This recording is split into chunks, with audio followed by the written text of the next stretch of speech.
PK. अत्रेंनी एक वेळ यशवंतराव यांना निपुत्रिक म्हटले.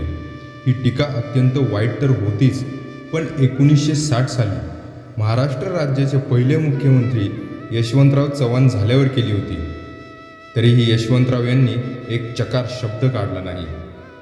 त्यांनी एक फोन केला आणि अत्रेंना खुलासा करून म्हणाले, माझी पत्नी वेणू 1942च्या स्वातंत्र्य लढ्यात असताना तिच्यावर इंग्रजांनी लाठी हल्ला केला व त्यात तिचा गर्भपात झाला आणि गर्भाशय कायमचे निकामी झाले.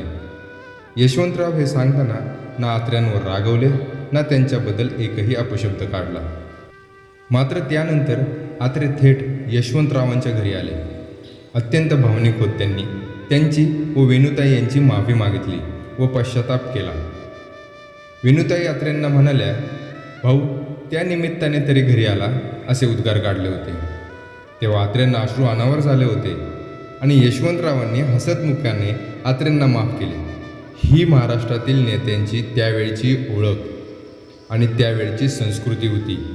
ती माणसे कुठल्या मातेने बनलेली असावीत कोणास ठाऊक. हा आहे यशवंतराव साहेबांचा महाराष्ट्र.